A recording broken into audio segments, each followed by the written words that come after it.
PS story teller कथांचे अनोखे विषय. सुरुवात करूया कथेला. प्रीतीचा तू दूर का भाग 20वा. लेखिका Prachi Sole. It's okay Kajal, enough now.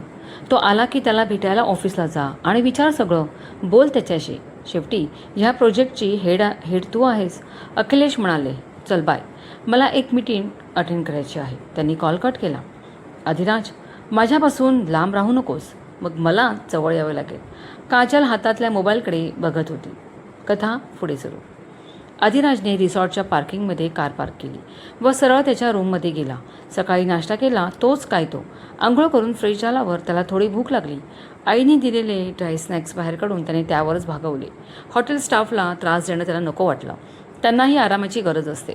Snacks खाल्ल्यावर त्याला बरं वाटले. पाणी पिऊन सरळ बेडवर अंग टाकले. खूप रिलॅक्स वाटले. डोळे बंद केले आणि मैथिली समोर आली. डोळे बंद करून तो गालातल्या गालात हसला व झोपी गेला. बाजूचा इंटरकॉम 2-3 वेळा वाजला तेव्हा त्याने डोळे किलकिले केले. हात लांब करून त्याने रिसिव्हर घेतला. हॅलो, तुम्ही अजून झोपला आहात का? वाजले किती बघा. मैथिलीचा आवाज कानावर आला तसे त्याने डोळे उघडले. काचेतून बाहेर पाहिलं. रिसॉर्टचे बाहेरचे सारे दिवे लागले होते. आधीने घड्यात पाहिले आणि तो उडालाच. संध्याकाळचे 7 वाजले होते. एवढी गाढ झोप त्याला कशी लागली याचा विचार करत तो झटपट तयारीला लागला. फ्रेश होऊन जीन्स टी शर्ट घालून तयार होऊन तो खाली आला. खाली लॉनमध्ये बॉनफायरची तयारी सुरू होती. तिथेच बाजूला जेवणाच्या काउंटरची सेटअप सुरू होती. मुले मजा मस्ती करण्यात दंग होते. आदिराज तडक मैथिलीकडे गेला. Good evening. Oh, good evening.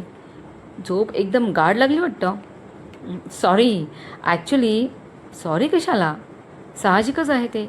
पहाटे लवकर उठला असाल ना, त्यात एकटं ड्राईव्ह करायचं आणि मग साईट व्हिजिट. थकवा तर येणारच. It's okay. थांबा, तुमच्यासाठी चहा मागवते.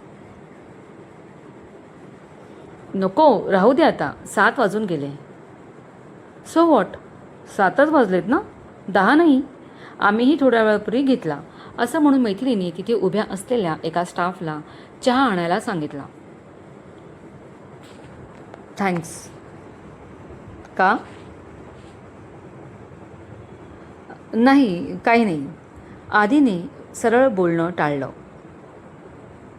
भूक लागले का? आता म्हणू नका, रात्रीच जेवेल. सकाळी जो नाश्ता केला त्याला खूप वेळ होऊन गेला. मैथिली त्याच्याकडे एकटक बघत म्हणाली. आदिराजला तिने असं त्याच्याशी हक्काने बोललेलं आवडलं. एक प्रकारे गोड हुकूमच. बोलताना तिच्या ओठांपेक्षा तिचे डोळे जास्त बोलत होते. इतके बोलके डोळे. त्याला तिला बोलताना असंच पाहत राहावं वाटलं. आणि आदिराज आपल्याकडे एकटक बघतोय हे पाहून मैथिली गडबडली. तिने नजर इकडे तिकडे करत अलगद कानामागे केस सारले. ह्या मुलींची ही अदा जास्तच फेमस आहे.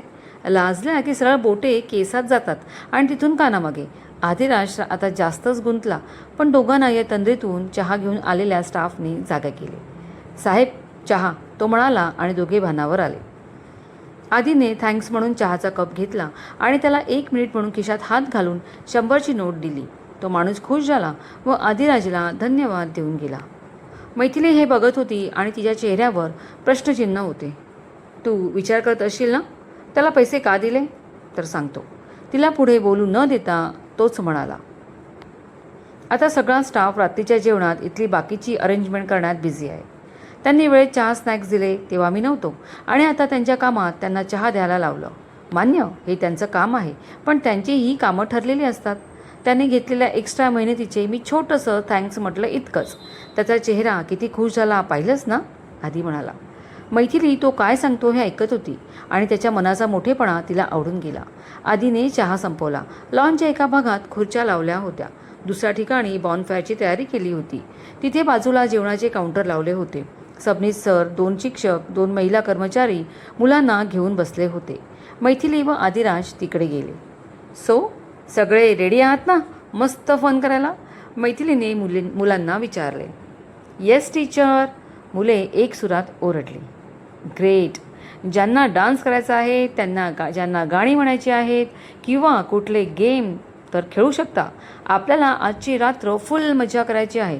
पण मुलांनो, स्वतःची काळजी आणि आपल्या सहकार्याची काळजी घेऊन, समजलं ना? येस टीचर, मुले पुन्हा ओरडली. आदिराजचा मोबाईल वाजला आणि त्याने पाहिलं काजल कॉलिंग. त्याने एक्सक्यूज मी म्हटलं आणि बाजूला गेला.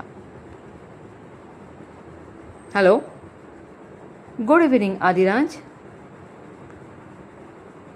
हां, बोल.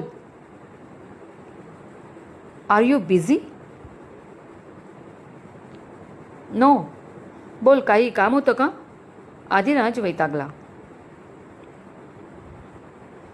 काम असलं तरच बोलायचे का? काय? मी नाही समजलो. आणि काजलने जीभ चावली. हे जरा अति झालं.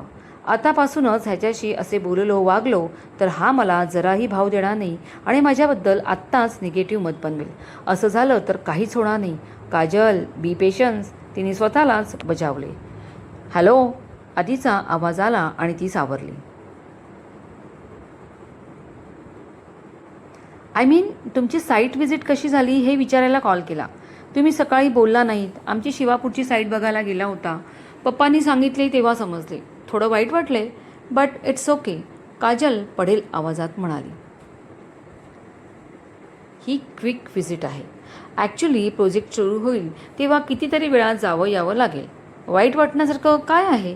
आधीला कॉल कट करायचा होता. Okay, sorry. बरं, पप्पांनी सांगितलं आहे की तुमच्याशी मीटिंग करून पुढे कसं करायचं ते ठरवून घ्यावं.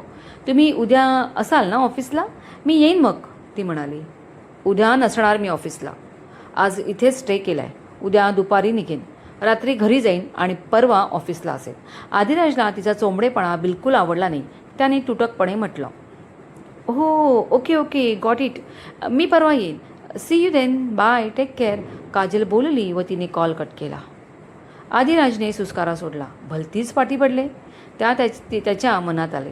मोबाईल खिशात ठेवून तो वळला व त्याने पाहिलं सारी मुले बॉनफायरच्या भोवती गोल रिंगण करून बसली होती. अंधार पडला होता व रिसॉर्टच्या प्रत्येक भागातली लाईट लावली होती. ते लाईट्स खूपच छान दिसत होते.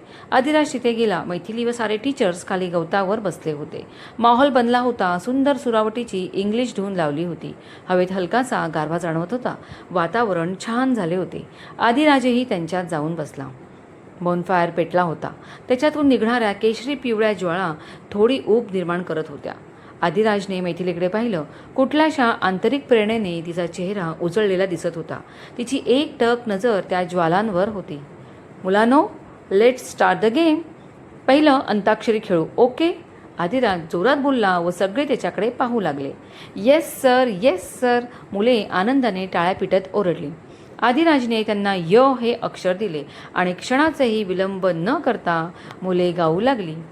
ये शाम मस्तानी मदहोश किए जाए, मुझे डोर कोई खींचे तेरी ओर लिए जाए. मुले गात होती आणि आताच्या या सिच्युएशनला हे गाणं किती बरोबर आहे याचा अनुभव आदिराज आणि मैथिली घेत होते. मुलांनी मनसोक्त गाणी म्हटली. मग आदिराजने त्यांना क्विज टाकले. मुलांकडून उत्तरे घेतली. त्यानंतर मात्र पार्टीची धम्माल गाणी लावून सारी मुले दमेपर्यंत नाचली. आदिराजच होस्ट झाला होता. सगळे गेम नाच झाल्यावर सगळे डिनर घ्यायला गेले. खूप खेळल्यामुळे मुळे दमली होती आणि भूकही सपाटून लागली होती. गरमागरम लाईव्ह काउंटरवरचं नॉनव्हेजच्या जेवणाचा साऱ्यांनी मनमुराद आस्वाद घेतला. ती रात्र आदिराज मैथिलीच्या आयुष्यातली संस्मरणीय आठवण झाली यात शंकाच नाही. क्रमश कथा कॉपी करण्यास सक्त मनाई आहे. कथेचे सारे हक्क प्राची सुळे यांच्याकडे राखीव आहेत. कथेला हाईप करायला विसरू नका. प्रेम द्या. मनपूर्वक धन्यवाद.